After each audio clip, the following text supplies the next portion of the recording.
अस्सलाम वालेकुम दोस्तों। आज का हमारा टॉपिक है वैक्यूल्स। हाँ, तो जैसे कि आपको पता है कि हम लोग बहुत सारी चीज़ें पढ़ चुके हैं, तो नंबर वाइज हमारे पास वैक्यूल की बारी आ रही है। हाँ, तो आइए पढ़ते हैं आज वैक्यूल को कि वैक्यूल क्या होता है, इसके करैक्टर्स क्या होते हैं, इसके फंक्शंस क्या होते हैं, वंस अगेन इसके अफ़आल क्या होते हैं। तो हमारे पास वैक्यूल क्या होता है।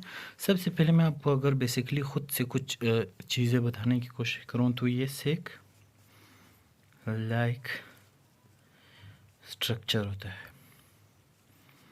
सेक लाइक स्ट्रक्चर, सेक मतलब क्या, थैला, थैलियनुमा स्ट्रक्चर होता है जो कि हमारे पास प्लांट सेल में वन लार्ज वैक्यूल होता है टुवर्ड द साइड, जो साइड की तरफ पड़ा हुआ होता है। लेकिन एनिमल सेल के अंदर ये हमारे पास स्प्रेड हुए पड़े हुए होते हैं। कहाँ पे, इनसाइड द साइटोप्लाज्म। तो ये हमारे पास बेसिक जो मतलब एक स्मॉल सा कॉन्सेप्ट था कि हमारे पास यहाँ पे एक होता है और यहाँ पे ज़्यादा होते हैं। लेकिन ऐसे नहीं कि यहाँ पे भी एक होता है, यहाँ पे भी बेसिक जब वो इनिशियल स्टेज में होता है या सेल जो है ना वो डेवलपमेंट में होता है या न्यू सेल जो होता है उसके अंदर इनकी क्वांटिटी ज़्यादा होती है, लेकिन आहिस्ता आहिस्ता वो मिक्स होकर एक बनाते हैं। लेकिन आ जाइए, हम लोगों ने यहाँ पे सब कुछ लिखा हुआ है, यहाँ पे डिटेल से पढ़ते हैं। Vacuoles are large vesicles, large vesicles मतलब लार्ज बड़े थैले होते हैं, थैले नुमा चीज़ें होती है। थैले तो नहीं है, ऐसा नहीं कि हमारे पास सेल्स के अंदर हमारे पास प्लास्टिक वगैरह के थैले पड़े होते हैं, बस ये वेसिकल होते हैं, लार्ज थैले, थैले नुमा स्ट्रक्चर होती है वो। ओरिजिनेटेड फ्रॉम द, ये ओरिजिनेट हो सकते हैं कहाँ कहाँ से, मतलब ये आ सकते हैं कहाँ से, एंडोप्लाज्मिक रेटिकुलम से आ सकते हैं, गोल्जी कॉम्प्लेक्स से आ सकते हैं, प्लाज्मा मेम्ब्रेन से आ सकते हैं। ये तीनों मिल करके क्या बनाते हैं, ये चीज़ें जो है ना, ये जो हमारे पास वैक्यूल्स होते हैं वो यहाँ से इन तीन ऑर्गेनेलीज से क्या हो जाते हैं प्लाज्मा मेम्ब्रेन से, गोल्जी कॉम्प्लेक्स, एंडोप्लाज्मिक रेटिकुलम से इनसे इनकी ओरिजिनेशन होती है, इनसे ये बाहर आते हैं या इनसे ये बनते हैं। तो उसके बाद क्या हमारे पास variety of functions in different cells, ये कहते हैं कि हमारे पास इनकी मुख्तलिफ़ किस्म के काम होते हैं मुख्तलिफ़ सेल्स के अंदर। वो कौन कौन से काम हैं जिस तरह के, मतलब अभी आप ऑब्वियस सी बात है कि मुख्तलिफ़ फंक्शन किस तरह से ये करती है। जब एक ही ऑर्गेनली वो क्या करती है, लेकिन बात ऐसी नहीं कि सिर्फ एक ऑर्गेनली है, मतलब एक वैक्यूल है वो दोनों काम करेगा। इनके अंदर भी कैटेगराइजेशन हुई होती है। हमारे पास दो किस्म के होते हैं, एक होती है फूड वैक्यूल्स, एक होते हैं हमारे पास contractile vacuoles. Food vacuole food storage का काम करेगा, कॉन्ट्रैक्टाइल वैक्यूल्स का काम करेगा एक्सेस ऑफ वाटर को रिमूव कराने में मदद करेगा। वो ये एक्सेस फूड को बाहर ले जाने में या सेल के अंदर मुख्तलिफ जगहों तक पहुंचाने में या स्टोर करने में मदद करेगा। तो हमारे पास देखो, हमारे पास दो किस्म के, एक फूड वैक्यूल्स होते हैं हमारे पास, दूसरा कॉन्ट्रैक्टाइल वैक्यूल्स होते हैं। ये कॉन्ट्रैक्टाइल वैक्यूल्स जो हमारा फूड वैक्यूल्स का, तो हमें पता है कि इसका क्या काम है। फूड वैक्यूल या तो स्टोरेज करेगा फूड का, या तो फूड को सेल से बाहर लेके जाएगा एनर्जी को, या फिर एनर्जी को अंदर लेके आएगा। बस ये इसका मेन फंक्शन है। फेगोसाइटोसिस से भी वो बन सकता है, जिस तरह की देखो सपोज हमारे पास कोई सेल मेम्ब्रेन है, यहाँ पे उसको फोल्ड मुहैया हो गई, तो क्या करेगा, इसको इनगल्प करेगा। वो किस तरह से, ये देखो सपोज ये इंगल्पमेंट होगी, जब ये इंगल्पमेंट होगी तो क्या करेगा, यहाँ पे नया सेल मेम्ब्रेन बनाएगा और इसको इधर से काट देगा, ये अंदर आ जाएगा और ये एक वैक्यूल की स्ट्रक्चर में बन जाएगा। यही बात हमने यहाँ की थी। देखो प्लाज्मा मेम्ब्रेन से भी वैक्यूल्स बन सकते हैं, इसी तरह से इनसे भी बनते हैं, गोल्जी कॉम्प्लेक्स और एंडोप्लाज्मिक रेटिकुलम से। उसके बाद हमारे पास क्या है ये जो कॉन्ट्रैक्टाइल वैक्यूल होता है, फूड वैक्यूल की बात हम नहीं कर रहे। कॉन्ट्रैक्टाइल वैक्यूल जो होता है ये मेंटेन करता है suitable concentration of ions molecules inside the cell. कहते हैं कि ये concentration of ions and molecules, ये कहते हैं कि आयंस और मॉलिक्यूल्स को कंसंट्रेशन को ये बहुत ज़्यादा कंट्रोल करता है सेल के अंदर। सेल के अंदर किस तरह कंट्रोल करता है, वो मैकेनिज़्म कुछ इस तरह से है कि ये जो है ना क्या करते हैं, ये एक्सेस वाटर को बाहर लेके जाते हैं। एक्सेस वाटर के अंदर ज़्यादा मॉलिक्यूल्स होंगे और ज़्यादा आयंस पड़े हुए होंगे, और वो जब सेल के अंदर होंगे तो उसकी कंसंट्रेशन ज़्यादा होगी, जिससे सेल डिस्टर्ब हो सकता है। तो वो क्या करते हैं, वो एक्सेस वाटर बाहर लेके जाते हैं। लेकिन जब उस वाटर की जब अंदर ज़रूरत होती है तो ये क्या करते हैं, ये उसी वाटर को अंदर लेके आते हैं और इसकी सेल की जो कंसंट्रेशन होती है उसको मेंटेन करती है और सूटेबल कंसंट्रेशन कर देती है उसकी। तो ये इसका मेन फंक्शन है। यंग प्लांट में जो हमारे पास होता है, many small vacuoles reserves different organic compound. ये कहते हैं कि हमारे पास बहुत सारे स्मॉल वैक्यूल्स होते हैं, डिफरेंट ऑर्गेनिक कंपाउंड जो कि वहाँ पे पाए जाते हैं हमारे पास सेल के अंदर जो है ना शुरू में।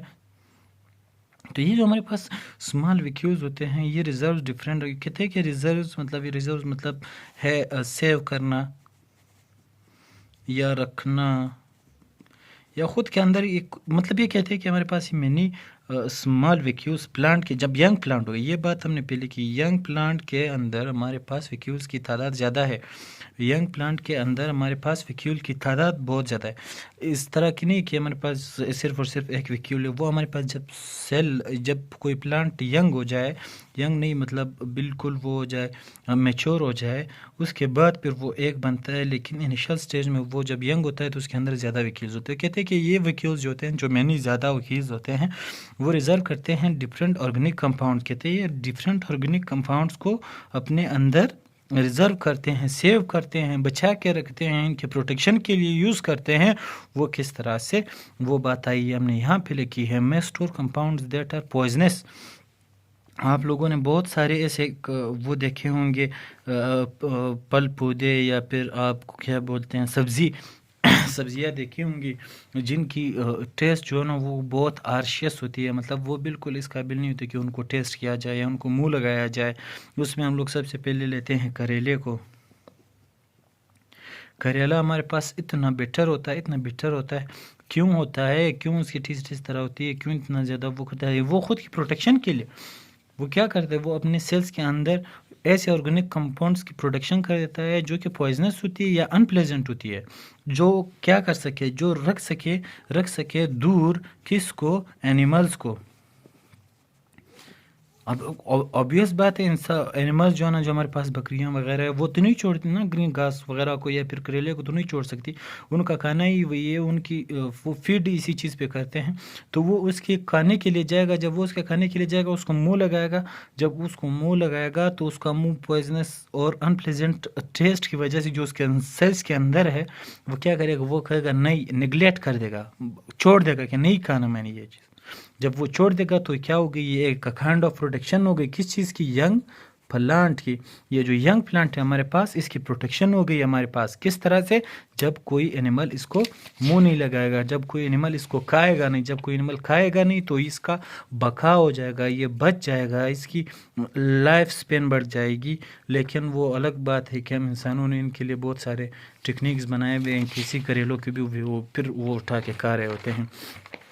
तो उसके बाद हमारे पास क्या आता है, मेच्योर प्लांट जो होता है वो क्या करता है। देखिए आज आप देखते हैं कि हमारे पास एक सिंगल लार्ज वैक्यूल होता है on the side by the combination of different of small vacuoles.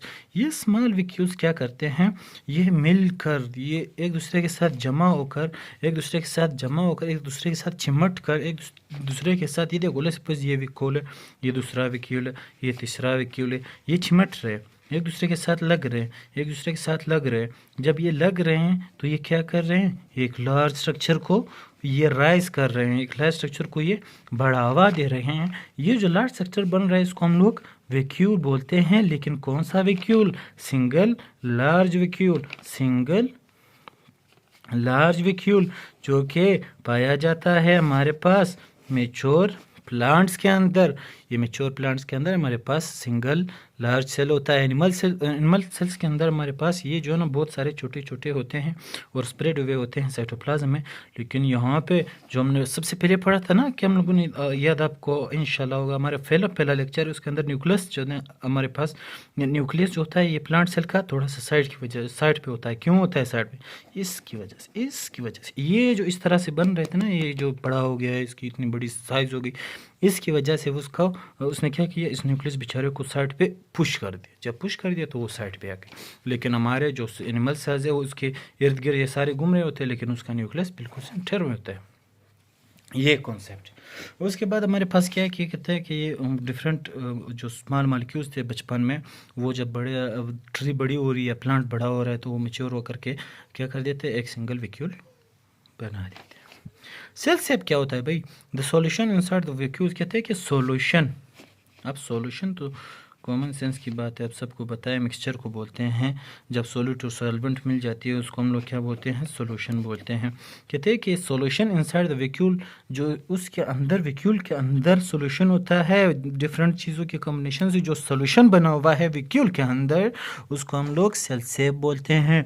जिस तरह के हमारे पास न्यूक्लियस के अंदर हमारे पास क्या था, न्यूक्लियोप्लाज्म था। न्यूक्लियस के अंदर हमारे पास क्या था, न्यूक्लियोप्लाज्म था। सेल के अंदर हमारे पास क्या था, साइटोप्लाज्म था। ऐसे में इस वकील के अंदर जो हमारे पास फ्लूइड होगा उसको सेल सेप बोलते हैं। यही बात कर रहे हैं ये लोग। कहते हैं ये इनऑर्गेनिक आयंस इसके अंदर होते हैं। कौन कौन से आयन, जिस तरह के हमारे पास पोटाशियम है, क्लोराइड है। कहते हैं ये चीज़ें हमारे पास कहाँ पे होती है, ये चीज़ें हमारे पास होती है इस सेल सेप के अंदर। ये जो सेल सेप होता है इसके अंदर हमारे पास पोटेशियम होती है, क्लोराइड होती है। ये इनऑर्गेनिक आयंस कहाँ मौजूद होते हैं, सॉल्यूशन के वैक्यूल के सॉल्यूशन के अंदर, वैक्यूल के इनसाइड फ्लूइड के अंदर। ये सारे के सारे इनऑर्गेनिक कंपाउंड्स या इनऑर्गेनिक आयंस होते हैं। अच्छा, अभी हमारे पास इसका रोल क्या है, रोल हमारे पास इसका क्या है, मैकेनिकल सपोर्ट देता है। किस तरह से, टर्जिडिटी की वजह से। टर्जिडिटी क्या होती है भाई, टर्जिडिटी हमारे पास होती है एक्सेस ऑफ वाटर को इनटेक करना, बहुत ज़्यादा पानी पीना, बहुत ज़्यादा पानी पीना। पानी, लेट्स सपोज ये हमारे पास कोई सेल है, इस सेल के अंदर हम लोग डाल रहे हैं पानी, ये पानी इसके अंदर चला गया। जब ये इसके अंदर चला गया, पानी इसके अंदर चला गया है, इसकी साइज ऑब्वियसली बड़ी हो जाएगी। तो ये जब साइज़ इसके बड़ी हो गई, इसको स्ट्रेंथ मिल गया। जब इसको स्ट्रेंथ मिल गई तो उसको मैकेनिकल सपोर्ट कहते हैं। और वो मैकेनिकल सपोर्ट किधर जाता है, वो देता है किस चीज़ को, प्लांट को। प्लांट को मैकेनिकल सपोर्ट देता है किस चीज़ की वजह से, टर्जिडिटी की वजह से। ये टर्जिडिटी होती है तो ही प्लांट को मैकेनिकल सपोर्ट मिलता है। टर्जिडिटी नहीं है, वाटर लॉस हो गया, बिल्कुल कोई उसको फिर वो नहीं मिलेगी, इस मैकेनिकल सपोर्ट नहीं मिलेगी, बल्कि वो पिचक जाएगा, फ्लैसिड हो जाएगा, झुक जाएगा प्लांट। फिर उस तरह से स्ट्रेप्ड अपराइट बिल्कुल खड़ा नहीं हो पाएगा, क्योंकि उसके अंदर स्टोरेज ऑफ वाटर ही नहीं हुई है। और दूसरी बात क्या करता है, स्टोर हाउस होता है। पीछे भी हम लोगों ने बात की है कि इसके अंदर हमारे पास स्टोरेज ऑफ वाटर होती है, H2O होती है और फूड होती है।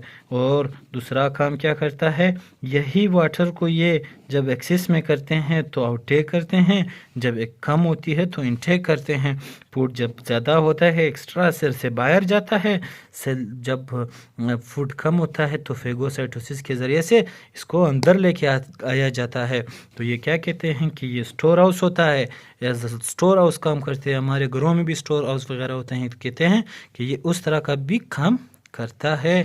उसके बाद हमारे पास क्या है, टोनोप्लास्ट दैट सेपरेट्स। अच्छा, कि फिर हमारे पास इसकी लेयर जो थी, जिस तरह न्यूक्लियस के लिपिड बाई लेयर थी, हमारे पास इसकी भी एक लेयर होती है। उस लेयर को हम टोनोप्लास्ट कहते हैं। और यही लेयर क्या करती है, यही लेयर अलग करती है वैक्यूल को साइटोप्लाज्म से। साइटोप्लाज्म के वाटर को, सेल सेप को अलग करती है साइटोप्लाज्म से, जो कि सेल का वाटर होता है। तो ये था आज का हमारा टॉपिक। लिहाजा प्लीज़ प्लीज़ प्लीज़ प्लीज़ कोशिश करें कि हमारे चैनल को सब्सक्राइब ज़रूर करें। बिल्कुल इनिशियल स्टेज है हमारे चैनल का, आप सबकी सपोर्ट बहुत ज़्यादा ज़रूरी होती है।